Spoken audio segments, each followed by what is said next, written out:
organize a meeting between His Excellency President Uhuru Kenyatta and his members of parliament. That has not materialized since the election. After the election, After the election, August. Okay. yes. We have attempted to organize for meeting. It didn't materialize at all. So literally, for whatever reason, our leader was not there for us when we were being mistreated by Jubilee. For us, as Jubilee. Jubilee, yes. We will continue to, and I want to say this, we will continue to respect President Uhuru Kenyatta. Personally, as an individual, I will continue to respect President Uhuru Kenyatta. Our disagreement is this. We have seen our party being mismanaged by Kioni. We have seen our party being thrown into the dustbin by Kioni. We appealed to the leadership of the party.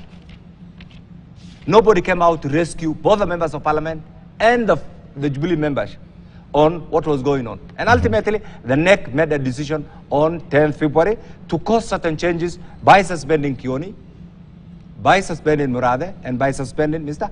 Kagwe. At that juncture, His Excellency, the President Uhuru Kenyatta was still our leader. We expected him now to call, because of the crisis, to call both warring groups to say, hey, as a leader, what was going on? It's just the other day that we found His Excellency siding with Kioni.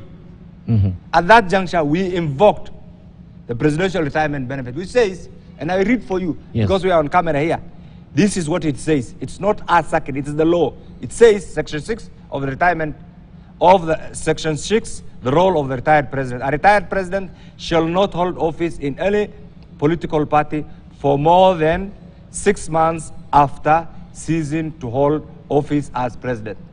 Exactly. Very clear? Very clear. Number 2, it says, a retired president shall be expected to play a consultative and advisory role to the government and the people of Kenya. It says a retired president may be requested by the government to perform specific functions and shall be paid a reasonable.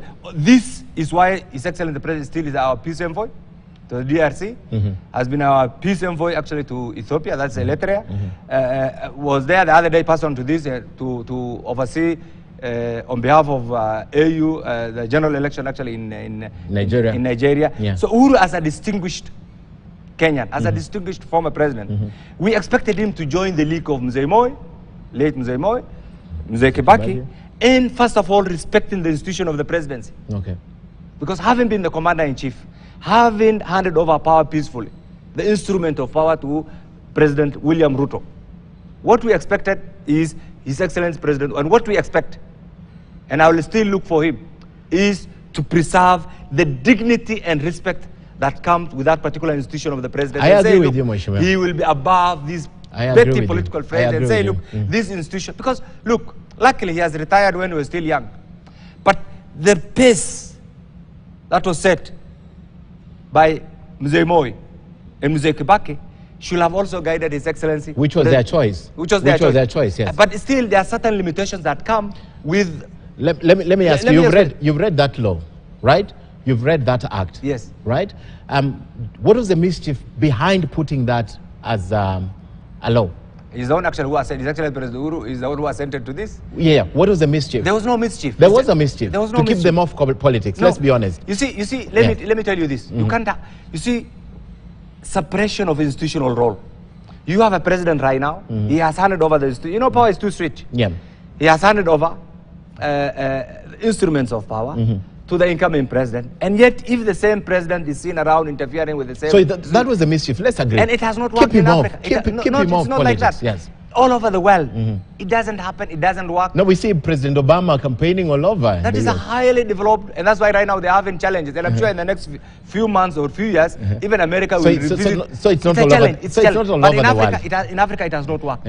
We saw even in Nigeria, the outgoing president fully involved in the campaigns. We've seen it. We are not discussing the campaigns. We are discussing after the campaign. You hand over. 9 months. So the mischief, I want to agree. I'm actually agreeing with you, Mheshimiwa. Yes. That the mischief behind the enacting of that law was to make sure that the retired presidents keep off politics and allow the other president to lead. No, it's to allow civility in our politics. That one person who occupied this office, there's a new person. It's just like you have had a marriage.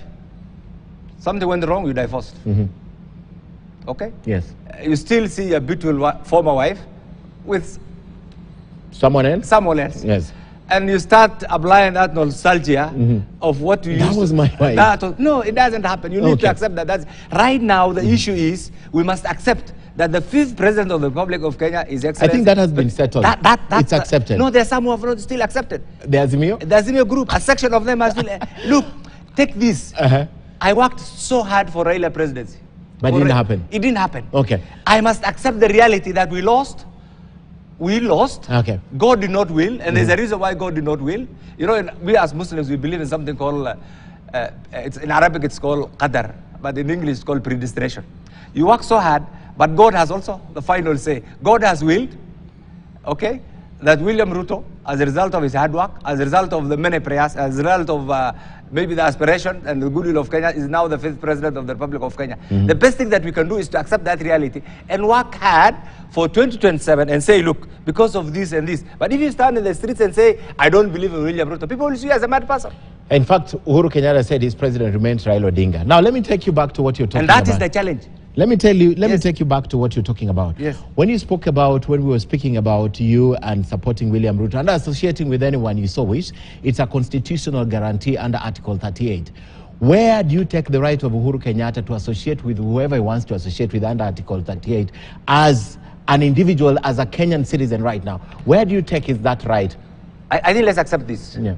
Uhuru as an individual has every right, and I don't want to reduce this discussion to about Uhuru. And I say we can't keep him away from this. He's right in the middle. And I want to go on record. Yeah. Uhuru is a personal friend. He is my former president. He's a personal friend. I want to repeat this. A personal friend. My former president.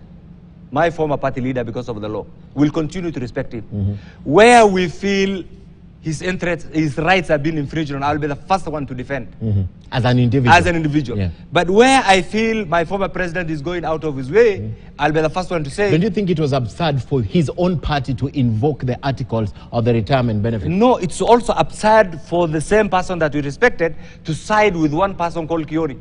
As the father figure, he should have called all of us to say, look. He has with the delegates, national. No.